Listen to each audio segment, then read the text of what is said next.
Bonjour, je me présente. Je m'appelle Suzy Doyon. Mon mari et moi servons le Seigneur dans une communauté francophone de l'Est de l'Ontario. Nous sommes originaires du Québec, où j'ai été enseignante pendant 31 ans. Nous avons été appelés en Ontario il y a de cela déjà 5 ans. Il y a quelques semaines, j'ai assisté à 2 formations offertes en ligne par le ministère Charles Simmons Trust. Ministère qui a pour mission d'enseigner comment partager la parole de Dieu à partir des textes, c'est-à-dire par exposition. Ces 2 formations m'ont permis de comprendre l'importance d'étudier le contexte historique, littéraire et biblique d'un texte, pour ensuite en tirer des leçons pour notre vie d'aujourd'hui. C'est un privilège pour moi de prendre le temps de vous apporter cette étude. La semaine dernière, Angie nous a brossé un portrait global de l'Épître aux Philippiens. Aujourd'hui, nous nous plongeons dans cette épître qui saura sûrement nous faire grandir dans la foi. Avant de commencer notre étude, j'aimerais vous partager une petite tranche de vie. Un jour, mon mari et moi avons décidé que nous aimerions visiter l'Ouest canadien. Jacques, mon mari, caressait un rêve, celui de construire un véhicule récréatif à partir d'une camionnette Sprinter. Après de longues discussions, nous avons finalement fait l'achat d'un Sprinter 2004 qui avait préalablement servi à transporter des plantes. Et Jacques a commencé la transformation. Il est évident que nous ne pouvions pas partir avec ce véhicule-là dans l'état où on l'a acheté. Il fallait le transformer de fond en comble. Plusieurs mois ont été nécessaires pour arriver au but fixé, mais après plusieurs épreuves, nous y sommes arrivés et nous sommes partis réaliser notre rêve. Fin de la tranche de vie. Passons à notre passage de la journée. Donc, Philippiens 1, 1 à 11. Je vais en faire la lecture. Paul et Timothée, serviteurs de Jésus-Christ, à tous les saints en Jésus-Christ qui sont à Philippe, aux évêques et aux diacres, que la grâce et la paix vous soient données de la part de Dieu notre Père et du Seigneur Jésus-Christ. Je rends grâce à mon Dieu de tout le souvenir que je garde de vous, ne cessant dans toutes mes prières pour vous tous de manifester ma joie au sujet de la part que vous prenez à l'Évangile depuis le premier jour jusqu'à maintenant. Je suis persuadée que celui qui a commencé en vous cette bonne œuvre la rendra parfaite pour le jour de Jésus-Christ. Il est juste que je pense ainsi de vous tous, parce que je vous porte dans mon cœur, soit dans mes liens, soit dans la défense et la confirmation de l'Évangile. Vous qui tous participez à la même grâce que moi. Car Dieu m'est témoin que je vous chéris tous avec la tendresse de Jésus-Christ. Et ce que je demande dans mes prières, c'est que votre amour augmente de plus en plus en connaissance et en pleine intelligence pour le discernement des choses les meilleures, afin que vous soyez purs et irréprochables pour le jour de Jésus-Christ, remplis du fruit de justice qui est par Jésus-Christ à la gloire et à la louange de Dieu. Prions. Seigneur, on te remercie pour ce privilège qu'on a de pouvoir faire cette étude. Je te prie que tu puisses parler à nos cœurs à travers ce qui va être dit, que ce ne soit pas seulement des paroles qu'on va entendre, mais que ça puisse toucher les cœurs. Puis, éclaire-nous, Seigneur, dans tout ce qui va se faire dans les prochaines minutes. Et c'est en ton nom. Amen. Comme nous l'a partagé Angie la semaine dernière, la salutation nous apprend que Paul et Timothée sont ensemble lors de la rédaction de la lettre.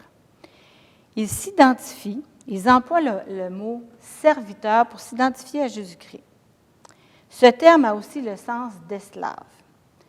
Il s'adresse aux saints qui sont à Philippe, aux évêques et aux diacres.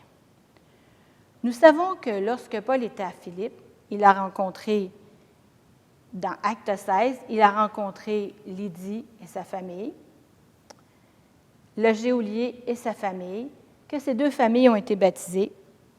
Donc, quand Paul écrit à cette lettre, il est juste de penser qu'il a en mémoire ces gens-là. Peut-être qu'ils ne sont plus à Philippe, on ne sait pas, l'histoire ne le dit pas, mais il a sûrement en tête ces gens-là. C'est des gens qu'il a appris à aimer et qui lui ont fait du bien. Paul est reconnaissant pour les Philippiens et il garde d'eux un bon souvenir. Il rend grâce au Seigneur pour eux. Ils prennent une part active dans son ministère en le soutenant financièrement. Paul en fait mention au chapitre 2, le verset 25. « J'ai estimé nécessaire de vous envoyer mon frère Épaphrodite, mon compagnon d'œuvre et de combat, par qui vous m'avez fait parvenir de quoi pourvoir à mes besoins. » Et au chapitre 4, le verset 14, « Cependant, vous avez bien fait de prendre part à mes détresses. » Et le verset 16, « Vous fûtes les seuls à le faire, car vous m'envoyâtes déjà à Thessalonique et à 2 reprises de quoi pourvoir à mes besoins. » Donc, on voit que les Philippiens ont aidé Paul financièrement, mais il est sûrement juste de penser qu'ils l'ont soutenu aussi dans la prière. Lorsqu'on lit l'Épître aux Philippiens, on voit que la relation qui existe entre Paul et les Philippiens est une relation d'amour. Certains mots nous le disent. Il les porte dans son cœur. Il prie pour eux. Il est conscient qu'ils participent eux aussi à la même grâce que lui. Au moment où il écrit cette lettre, Paul est en prison, à Rome. Il ne peut pas voir les Philippiens, mais il sait qu'ils l'accompagnent dans son œuvre. Il les chérit tous avec la tendresse de Jésus-Christ. Nous connaissons tous le mot tendresse. Un commentaire a attiré mon attention dans ma Bible d'études. Le voici. Le mot grec pour tendresse désigne les entrailles, les organes internes du corps qui réagissent à une intense émotion. Il devint le terme le plus fort pour décrire un amour plein de compassion, un amour qui engage l'être tout entier. Un jour, il est arrivé quelque chose dans ma famille. Un de mes fils était allé faire du ski, puis on a reçu un appel qui nous disait qu'il s'en venait en ambulance à l'hôpital. Quand on est arrivé à l'hôpital, il avait les dents renfoncées, il était plein de sang, il y avait un carcan, tout ça. Puis là, ça m'a donné comme probablement une intense émotion. Puis après qu'on est sorti de l'hôpital avec lui, qu'on voit, bon, OK, il n'y a pas rien de cassé vraiment, sauf les dents qui étaient toutes renfoncées, eh bien, j'ai été malade pendant toute une journée. Puis quelques semaines plus tard, je suis retournée faire du ski avec l'école, avec les élèves de l'école dans laquelle j'enseignais, et il y a une enseignante que son enfant faisait du ski cette journée-là, puis elle dit « Ah, j'aime pas ça », elle dit « J'ai peur qu'il se fasse mal, tout ça ». Puis là, j'ai dit « Ah oui, ça, là, c'est tort boyau ». Puis j'ai compris que la journée que mon fils s'était fait mal, puis que je l'ai vu toute plein de sang, puis le carcan, tout ça, ça avait vraiment été une émotion intense. Donc, je peux me rapprocher de cette idée-là de Paul qui parle de « je les aime », de la tendresse de Jésus-Christ, là, parce que quand mon fils s'est blessé, c'est devenu très, très intense en moi. Donc, Paul ici nous parle de la tendresse de Jésus-Christ. Comment Jésus a-t-il manifesté sa tendresse? Il est venu sur la terre. Il a vécu comme un homme, même s'il est Dieu, Il a vécu une vie parfaite. Jean 3,16 nous dit « Car Dieu a tant aimé le monde qu'il a donné son Fils unique, afin que quiconque croit en lui ne périsse point, mais qu'il ait la vie éternelle. » La venue de Jésus sur la terre prouve son amour pour nous. Il a subi une mort atroce. La Bible dit dans Romains 6, 23, « Car le salaire du péché, c'est la mort. » Quand j'étais jeune, il y avait ce verset-là qui était sur la route, dans la Beauce, il y avait une famille qui avait écrit ce verset-là, « Car le salaire du péché, c'est la mort. Car le salaire du péché, c'est la mort. » Puis, je me demandais qu'est-ce que ça voulait dire jusqu'à ce que je comprenne que parce qu'on pêche, on meurt. Mais Jésus, il n'a pas péché, lui. Il n'a jamais péché. Pourquoi il est mort? C'est une bonne question. Bien, il a pris notre place. Il a reçu notre salaire, le salaire que nous méritions. Comme Jésus lui-même a dit, « Il n'y a pas de plus grand amour que de donner sa vie pour ses amis. » Et c'est ce qu'il a fait. Un peu avant d'être livré pour être crucifié, Jésus adresse cette prière à son Père. « Père, si tu voulais éloigner de moi cette coupe, toutefois que ma volonté ne se fasse pas, mais la tienne. » Dans Luc 22, 42. Puis les versets suivants, « Alors un ange apparut du ciel pour le fortifier. Étant en agonie, il priait plus instamment, et sa sueur devint comme des grumeaux de sang qui tombaient à terre. » Dans Luc 22, 43, 44. L'amour de Jésus s'est manifesté à travers tout son corps.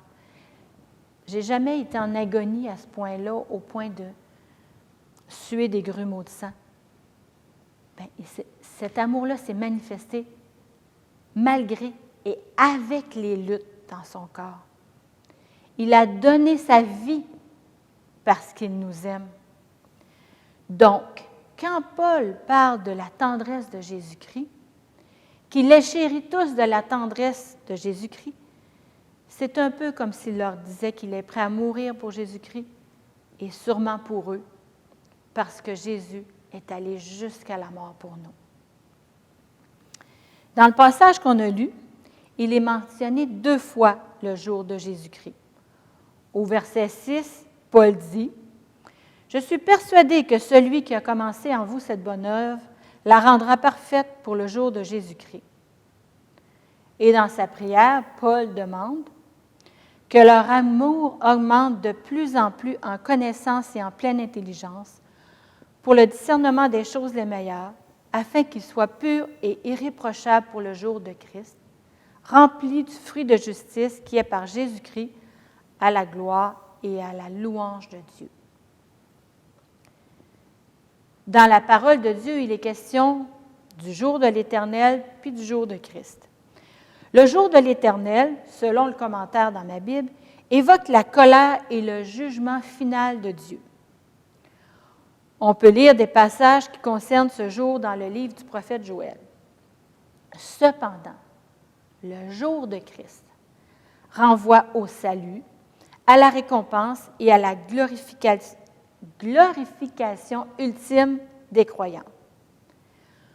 Paul mentionne que Dieu rendra parfaite l'œuvre qu'il a commencée dans les Philippiens.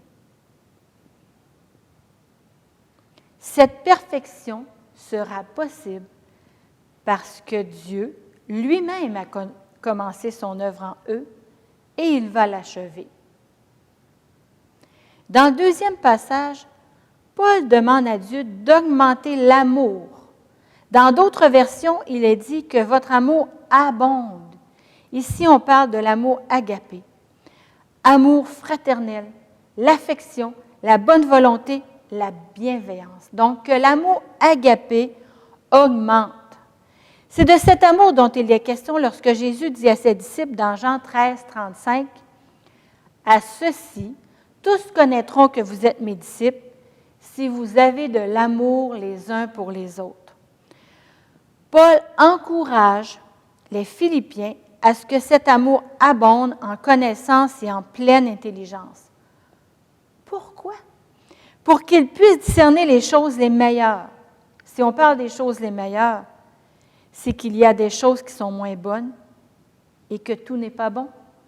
Paul en est conscient et c'est pourquoi il part de cet apprentissage afin qu'il soit pur et irréprochable pour le jour de Christ. Tout ceci sous-entend que c'est l'œuvre de Dieu dans les vies, Paul demande à Dieu que les Philippiens soient purs, irréprochables et remplis du fruit de justice qui est par Jésus-Christ à la gloire et à la louange de Dieu. Jésus dit dans Jean 15, 1-5, « Je suis le vrai cep et mon Père est le vigneron. Tout sarment qui est en moi et qui ne porte pas de fruit, il le retranche, et tout sarment qui porte du fruit, il l'émonde, afin qu'il porte encore plus de fruits. » Cet été, on avait un jardin, puis à un moment donné, il y a une branche d'un gros plant de tomates qui a cassé. À partir de ce moment-là, la branche n'a pas donné de fruits. Donc, il faut vraiment être attaché au cep, comme le dit le passage. On continue notre lecture. « Déjà, vous êtes purs à cause de la parole que je vous ai annoncée. Demeurez en moi et je demeurerai en vous. Comme le sarment ne peut de lui-même porter du fruit s'il ne demeure attaché au cep, ainsi, vous ne le pouvez pas non plus si vous ne demeurez en moi. Je suis le cep, vous êtes les sarments. Celui qui demeure en moi et en qui je demeure porte beaucoup de fruits, car sans moi, vous ne pouvez rien faire. Le fruit de justice, c'est l'œuvre de Christ dans leur vie. C'est lui qui produit en eux le vouloir et le faire. Paul demande donc à Dieu de continuer son œuvre dans la vie des Philippiens pour la gloire et la louange de Dieu. Comment maintenant pouvons-nous appliquer ce passage dans nos vies? Dans Romains 12:2, il est dit « Soyez transformés par le renouvellement de l'intelligence, afin que vous discerniez quelle est la volonté de Dieu, ce qui est bon, agréable et parfait. » Notre intelligence a besoin d'être renouvelée. Lorsque nous venons à la connaissance de Christ, l'Esprit de Dieu nous convainc que nous sommes perdus sans la grâce de Dieu. Sans le sacrifice de Jésus à la croix, nous n'avons aucun espoir. Nous venons à Jésus par la foi. C'est alors que commence le renouvellement de notre intelligence. Plus nous apprenons à connaître et à aimer Jésus-Christ, plus notre vie est mise en lumière et plus nos péchés sont dévoilés. Le contact avec la parole de Dieu augmente notre amour pour lui et pour les autres et contribue à transformer notre intelligence. Notre vie comporte de nombreux mensonges qui doivent être mis en lumière pour que nous puissions grandir dans le Seigneur. Mais comment pouvons-nous détecter le mensonge dans notre vie sans une relation vivante avec notre Seigneur? Prendre du temps dans la prière, se laisser imprégner par sa présence est certainement une des premières étapes. Lire sa parole, l'étudier et la méditer devrait être pour nous un trésor inestimable. Je me rappelle, quand j'ai commencé à fréquenter mon mari, on s'écrivait, vous savez, là, avec des lettres puis un thème, parce que dans ce temps-là, je pense que les textos n'existaient pas et les courriels non plus. Donc, il fallait s'écrire. Et quand j'arrivais chez nous le soir puis qu'il y avait une lettre dans la boîte aux lettres, puis on restait loin, donc on ne pouvait pas se voir à tous les jours, mais le fait qu'on pouvait s'écrire, qu'on pouvait se parler au téléphone, on pouvait garder le contact. Donc Dieu, là, il a gardé le contact avec nous à travers sa parole, à travers la prière. Donc ça devrait vraiment être quelque chose qu'on fait avec joie. À travers la parole de Dieu, là, Dieu se dévoile et ouvre nos yeux pour que nous le connaissions toujours davantage. Plus je vieillis, et oui, je vieillis, plus je réalise à quel point Dieu se révèle dans sa parole. Même si ça fait de nombreuses fois que je lis un même texte, très souvent, je découvre un aspect qui m'avait échappé et mon amour pour le Seigneur grandit au contact de ce qu'il me révèle. Il révèle également mon cœur. C'est pourquoi confesser nos péchés est un aspect important du renouvellement de l'intelligence. Il est difficile de changer si nous ne sommes pas conscients que ce que nous faisons ou pensons est mal. Pensons à quelqu'un qui a un problème avec l'alcool. Jusqu'au jour où il va avouer, tant qu'il ne l'admettra pas, c'est impossible de s'en sortir. Pourquoi voudrait-il s'en sortir s'il n'a pas de problème? Mais le jour où il avoue ce qu'il vit, à partir de ce moment-là, il y a une solution. La révélation de nos péchés aussi se vit dans la communion fraternelle, et c'est ce que Dieu veut. Il veut que nous puissions nous exhorter les uns les autres. Si je vois que mon frère ou ma sœur a péché, il me demande de lui en parler. Non pas pour la condamner, mais pour qu'il ou elle puisse se repentir et que sa communion avec Dieu soit rétablie. Le Seigneur a déjà payé pour ce péché. Donc, être d'accord avec Dieu que quelque chose est péché, admettre. La Bible dit, si nous confessons nos péchés, il est fidèle et juste pour nous les pardonner et nous purifier de toute iniquité. C'est vraiment un pas important dans le renouvellement de l'intelligence et qui va nous rendre purs et irréprochables. Une autre façon de renouveler notre intelligence, c'est de pardonner à ceux qui nous ont fait du mal. Trop souvent, nos cœurs sont remplis d'amertume. Un pasteur a employé l'image suivante pour décrire l'amertume. Au début, c'est un petit arbre inoffensif. Mais plus il grandit, plus il prend racine et plus il est difficile à arracher. Lorsque quelqu'un nous blesse, souvent on se dit que ce n'est pas grave et on ne s'en occupe pas. C'est alors que l'amertume commence. Oh, ça n'a pas vraiment fait si mal que ça, mais il y a un petit quelque chose dans notre cœur. Puis si on ne le déloge pas tout de suite, bien, c'est là que l'arbre va grandir, c'est là que l'amertume va grandir. Puis là, on va commencer à éviter la personne. Bien, ce n'est pas difficile. Si c'est quelqu'un de l'Église, on a juste à parler avec quelqu'un d'autre. Mais comment on peut l'aimer si on l'évite et que nous ne voulons plus lui parler?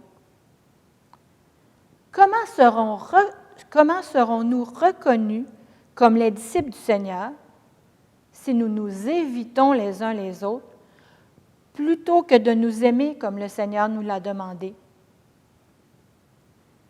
Puis je pense que dans plusieurs églises, il y a des gens qui ont vécu ça. Parce que quand on se frotte les uns les autres ensemble, bien oui, ça peut faire des frictions. Puis il n'y a pas beaucoup d'autres solutions que de se pardonner. Je ne suis pas en train de dire que c'est facile. Au contraire, parfois c'est très difficile parce qu'il y a des choses qui nous ont vraiment, vraiment blessés. Mais c'est nécessaire pour que nous puissions être des témoins de l'amour de Dieu pour nous. Il a payé très cher pour que nous puissions être pardonnés. Comme l'or doit être chauffé, pour être purifiés, ainsi, nos vies doivent être exposées à la vérité pour devenir pures. La prière, la lecture de la parole, la confession, le pardon et d'autres moyens sont des moyens que Dieu utilise pour nous purifier. Jésus a dit « Je suis la lumière du monde ». puis la lumière révèle les impuretés. Souvent, en fin de journée, chez nous, le soleil entre par la porte patio puis vient éclairer le plancher de bois franc brun. Même si j'ai passé la journée ou l'avant-midi à faire du ménage, passer la balayeuse, laver le plancher, quand le soleil entre, ça montre encore les impuretés. Donc, le Seigneur fait du ménage dans nos vies, mais à sa lumière, il continue jusqu'à ce qu'il revienne.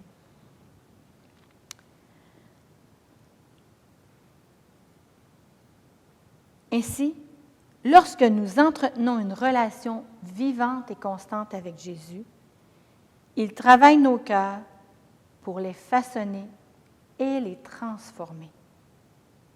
Un jour, il viendra nous chercher et alors nous serons pour toujours avec lui. En conclusion, notre vie, là, c'est un peu comme notre camionnette du début.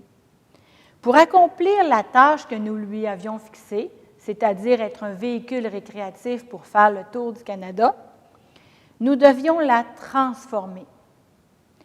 Dieu nous a rachetés à un grand prix et nous prépare pour l'éternité. Sommes-nous prêtes à nous laisser modeler à son image? Je vous remercie, puis je vous souhaite une très belle semaine. Bonne journée.